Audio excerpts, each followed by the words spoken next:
Kampante at tiwala si Sherry Coral sa isang pamilya na tumitira sa kanyang paupahan sa Legazpi, Albay. Pero imbis na buenas ang pumasok sa kanya, malas pala ang dala nito dahil imbis na kabutihan ang sukli sa kanya, pinagnakawan pa siya nito. Ang malala pa rito ay dati palang top 4 most wanted car thief ang kanyang pinatira sa kanilang paupahan. Vince Hamisola o Vince Macam, 27 taong gulang, na marami na raw umanong criminal record sa Calamba, Laguna. Itinakbo umano ang kanilang motorsiklo. Ang malala pa, ibinenta online na nagkakahalaga ng 48,500 pesos.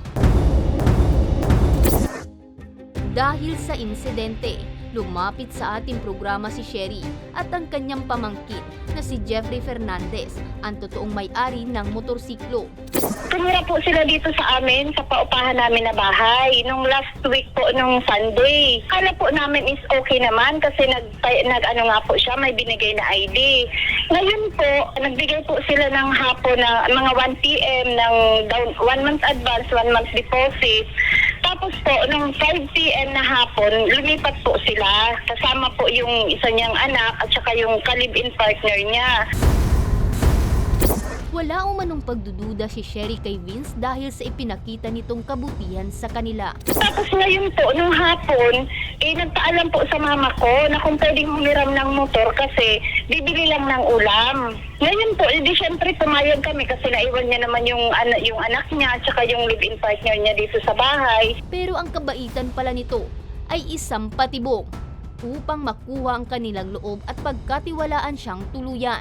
Anong morning na 6, ang sabi niya po, nagpaalam po siya sa akin na uuwi ng Sorsogon kasi kukunin niya yung mga gamit niya. Nagrenta po siya sa Sky Rental sa Legazpi ng motor. Ngayon, bumalik po ulit dito sa bahay kasi ang sabi niya, hindi daw po siya na-approve kasi yung ID niya is hindi po naka-address dito sa Legazpi. Dahil hindi nakarenta ng motorsiklo si Vince, inaya umano nito ang kanyang pamangkin na si Jeffrey na bibili lang sa palengke ng ulam. Ngunit imbis sa palengke, bumalik si Vince kasama si Jeffrey sa rentahan ng mga sasakyan. Tsaka ginamit ang mga ID at lisensya ni Jeffrey upang makarenta. Pero laki ang pagtataka umano ng may-ari ng parentahan dahil ang tanging sumasagot lamang sa kanyang mga tanong ay si Vince. Nag-background check po yung may-ari. Na-find out po nila doon na may mga dummy account po pala yun, si Vince na Macam. Opo. Ngayon po, ang ginawa nila, pumunta po ulit dito sa bahay, binawi po yung motor. Ma'am, maitanong ko lang ma'am, kailan nyo nalaman na nawawala na pala itong motorsiklo nyo ma'am, tapos nawawala na itong lalaki at itong asawa niya ma'am at anak sa inyong paupahan? Na-find out namin sir na nawawala na yung pamilya niya nung 7 na ng morning na mga 9:30 kasi tumatawag po ako sa bahay nila, wala nang sumasagot. Sabi ko, imposible naman na 9:30, sarado pa sila. May ilaw pa sa labas. Ang ginawa ko po doon, kasi may nagtatrabaho dito sa kabilang bahay, pinasira ko po yung doorknob. Ayun po, nakita nila na wala po talagang kahit isang gamit na naiwan sila. Kinuha na nila lahat. Kung ba ginamit sa pag-alis dyan ma'am, itong motor ni Jeffrey? Hindi po. Kasi nakita namin nung nag-review po kami sa CCTV ng barangay, nakita po namin na unang umalis yung asawa niya, parang kinuha niya, pinauna niya po na inailabas, tapos binalikan niya po yung motor dito sa amin.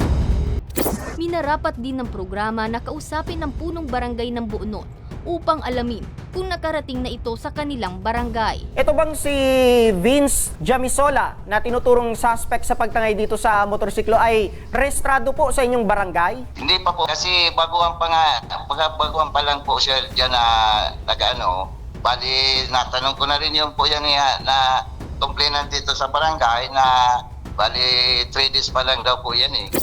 Nakapanayam din ng aming programa ang tagapagsalita ng Highway Patrol Group Bicol na si Police Major Norlito Escota. In case sir na mahuli po itong si Vince, ano po yung pwedeng maikaso laban dito sir?